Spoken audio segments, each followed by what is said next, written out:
There is a particular kind of confusion that doesn't derive from ignorance. It arrives from having overridden yourself so many times, having dismissed what you felt, talked yourself out of what you knew, explained away what was clearly in front of you, that you no longer know whether to trust the voice inside you, because that voice has been wrong before. Or rather, you told it repeatedly and convincingly that it was wrong, and eventually it grew quiet. Not gone, not extinguished, quiet. And now you stand in front of decisions, some of them small, some of them the most significant choices of your life, and there is a silence where the knowing used to be, and you don't know how to find your way back to it.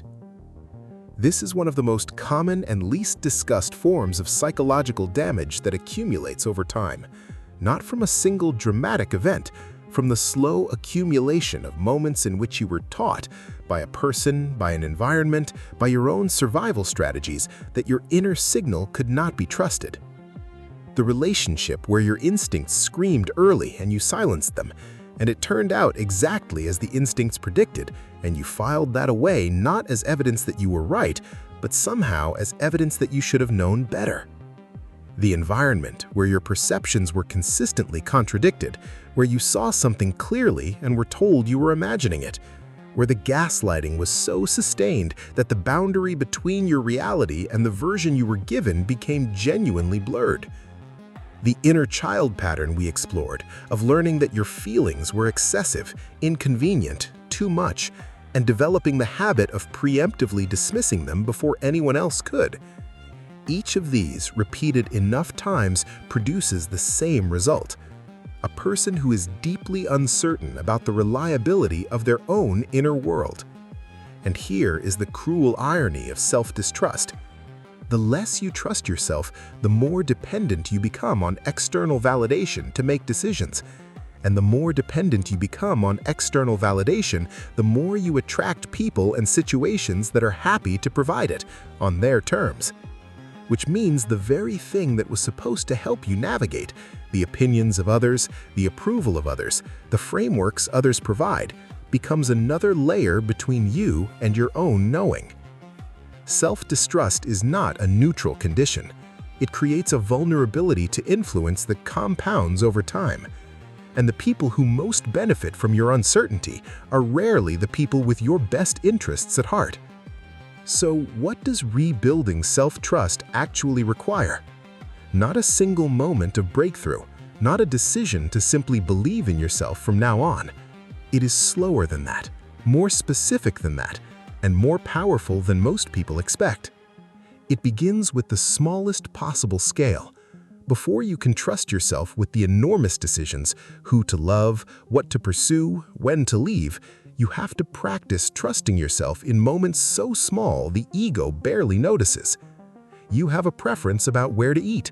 You express it rather than deferring. Something in a conversation doesn't feel right. You notice it rather than dismissing it. You feel tired when the expectation is that you should want to continue. You honor the tiredness rather than overriding it. These seem trivial. They are not. Each one is a data point, a moment of saying, I noticed something in myself and I treated it as worth something. And the nervous system, which learns not from grand gestures but from repeated small experiences, begins to update its model. When I signal something, I am listened to. My inner experience is worth attending to. I can be trusted as a source of information about my own life. The second element of rebuilding trust is learning to distinguish between fear and intuition, because they can feel remarkably similar in the body. Both arrive as a felt sense. Both operate beneath rational analysis. Both produce a physical response before the mind has formed an explanation. But they are pointing in different directions. Fear is typically about the past. It activates in response to something that resembles previous danger. It is loud, contracting, oriented towards avoidance. Intuition is typically about the present. It is quieter, more specific, often described by people who have learned to recognize it as a knowing rather than a feeling, less like an alarm and more like a compass needle finding north.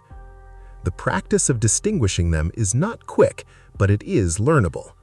And as you begin to track your own signals, noticing when the contracted feeling is old fear and when it is genuine present moment information, something remarkable happens. The inner voice that went quiet begins to speak again, tentatively at first, in small moments, and then more clearly, and then consistently enough that you begin, cautiously, genuinely, to rely on it again. There is one more thing about self-trust that almost never gets said. The moments where you overrode yourself and it led somewhere painful, those were not evidence that your instincts were wrong. They were evidence of how powerful the pressure to override them was. The instinct, in almost every case, was correct. What failed was not your knowing. What failed was the support system, internal and external, that would have allowed you to act on what you already know. Slowly, consistently, one small, honest moment at a time, until the knowing and living of it are no longer separated by fear. Keep this series close and subscribe. Hit the bell icon so you never miss what comes next. Something is waiting in the next video that most people have never been taught and desperately need. The ability to read what is happening beneath what is being said, in a conversation, in a room, in the space between another person's words. The language the body speaks when the mouth is saying something else entirely. And once you learn to read it, every interaction you have will never look the same again.